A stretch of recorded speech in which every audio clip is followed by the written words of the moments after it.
Assalamualaikum warahmatullahi wabarakatuh.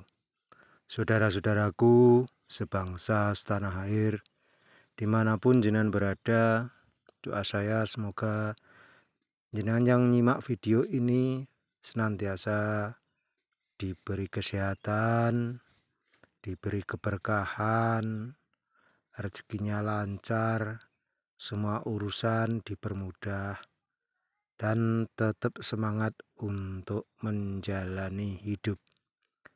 Dulur, saat ini bulan November sudah hampir punah, yang mana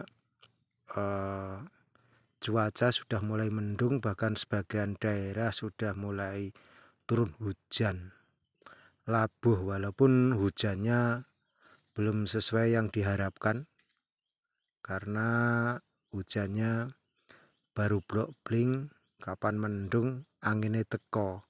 Bahkan banyak juga yang terkena puting beliung. Jadi tetap waspada untuk dulur-dulur, sobat-sobat tani yang memang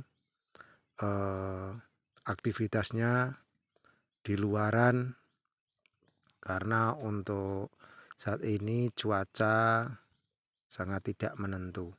Begitu juga jaga kesehatan, karena hujan di awal-awal seperti ini masih banyak virusnya, terutama virus influenza. Semoga jenengan semuanya terhindar dari wabah influenza. Dulurku sebangsa setanah air, saat ini porang sudah mulai jambul hijau atau sudah mulai tumbuh.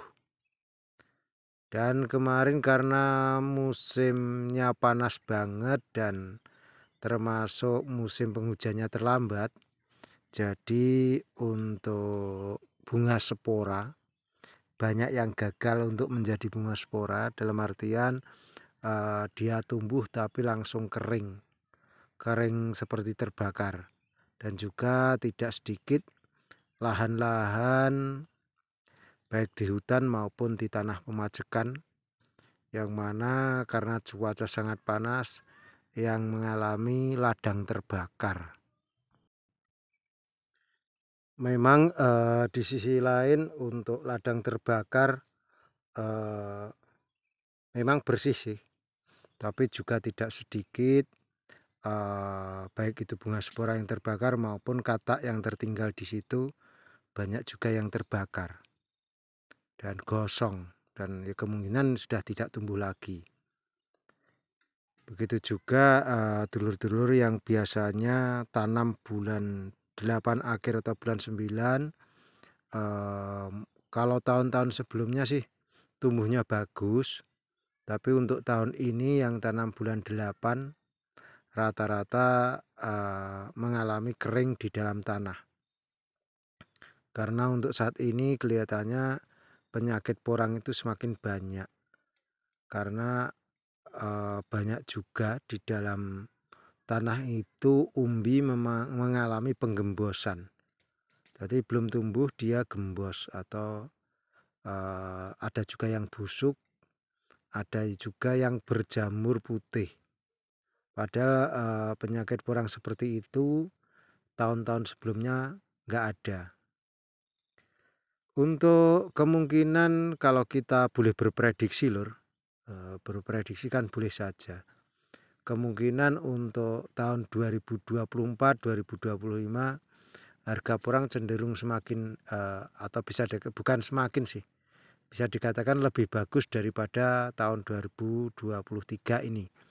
Karena kan apa? Karena minat, animo petani pemula atau petani yang mengawali tanam porang baru itu sudah turun. Bisa dikatakan petani-petani baru yang euforia tahun 19 dan tahun 20 itu tidak melanjutkan, bahkan banyak yang dijual sak cindelabangi. Maksudnya dijual itu umbi, baik itu dari yang produksi sampai umbi bibit, dan umbi bibit itu pun dijual dengan harga produksi. Jadi besar kemungkinan jumlah petani porang itu menurun. Jadi kalau jumlah petani porang menurun, bisa diartikan kalau kapasitas panen sih kemungkinan meningkat, tapi untuk jumlah petaninya kemungkinan menurun, dikarenakan animonya sudah mulai kurang bergairah, kurang semangat lah intinya. Walau yang lain kurang semangat, tapi tidak sedikit juga petani-petani yang memang juga menambah lahan. Memang dari awal dulu konten kami selalu menyarankan gunakanlah lahan yang memang tidak produktif atau bisa dikatakan di bawah naungan yang di atasnya itu sudah ada tanaman sengon misalnya, ada tanaman mangga, perkebunan, ataupun bahkan sawit maupun karet. Memang sih untuk pertumbuhannya memang ya nggak seperti yang tanpa naungan, tapi untuk jangka panjangnya dan perawatannya itu nunut istilahnya. Jadi untuk perkembangannya sih memang lebih cepat digenjot kalau tanpa naungan. Akhirnya banyak dulur-dulur itu yang oper. Jadi petani oper. Yang dimaksud petani oper di sini adalah mereka menyewa lahan-lahan produktif seperti sawah, tegal yang memang masih bisa ditanami padi, palawija, tebu, sayur-sayuran dan sebagainya. Jadi akhirnya mereka menyewa dengan harga sewa kontrak tahunan, biasanya itu juga agak cukup mahal, dan kalau dengan harga porang yang cuma antara 2.500 sampai sekitar 4.500, bahkan cenderung rata-rata itu 3.500 sampai 3.000.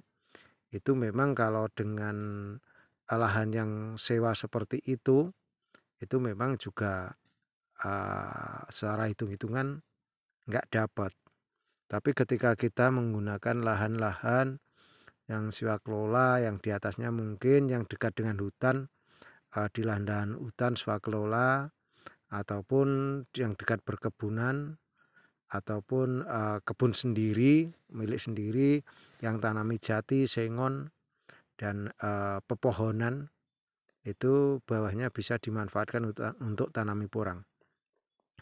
Untuk hasil rendemen sih hampir sama, cuma pembesarannya cenderung agak lama. Kalau katakanlah kalau tanpa naungan itu 2 musim sudah siap panen, tapi kalau yang di bawah naungan bisa dikatakan sampai 3 musim.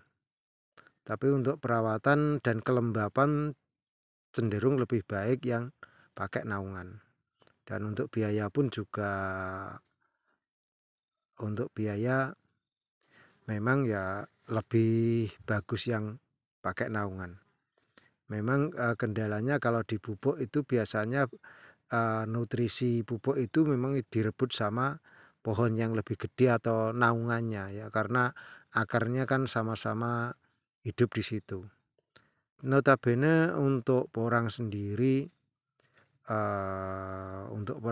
sih di kehidupan aslinya di rimba raya dia juga di bawah pohon-pohon gede gitu. Jadi saya pikir nggak terlalu masalah. Tapi untuk saat sekarang petani sudah mulai cerdas. Saya melihatnya mereka yang masih lanjut, dan memang petani baru yang lanjut juga masih banyak. Untuk persentase secara detail sih karena kami juga cuma petani, kami tidak punya datanya.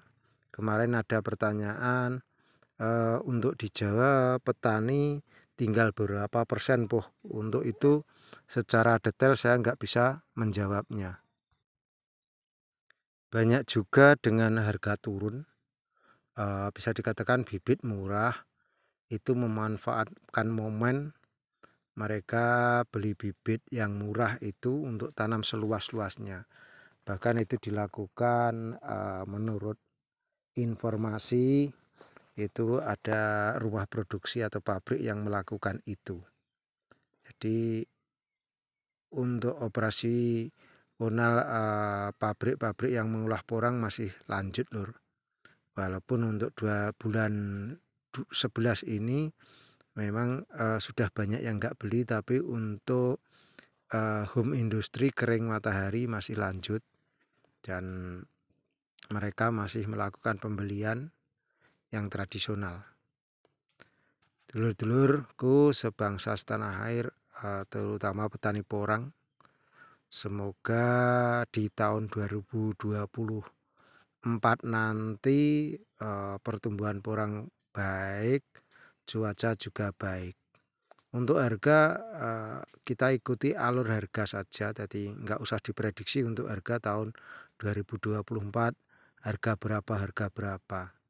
Karena untuk petani sendiri rata-rata ya sesuai kebutuhan lur. Kalau memang butuh ya mau tidak mau ya dipanen, kalau tidak butuh ya ditunda. Sesuai dengan budget dan keuangan kebutuhan masing-masing. Dulur sebangsa setanah air, dimanapun jenengan berada, tetap semangat untuk mengembangkan porang dan bertani porang. Dan semoga jenengan semua lewat porang menjadi rezeki yang berlimpah, lewat porang menjadi rezeki yang berkah. Dan juga tetap junjung tinggi tali seduluran untuk komoditas porang dimanapun jenengan berada. Begitu dulur, semoga informasi ini bermanfaat. Petani itu bebas, petani itu cerdas. Tetap semangat. Wassalamualaikum warahmatullahi wabarakatuh. Suwun.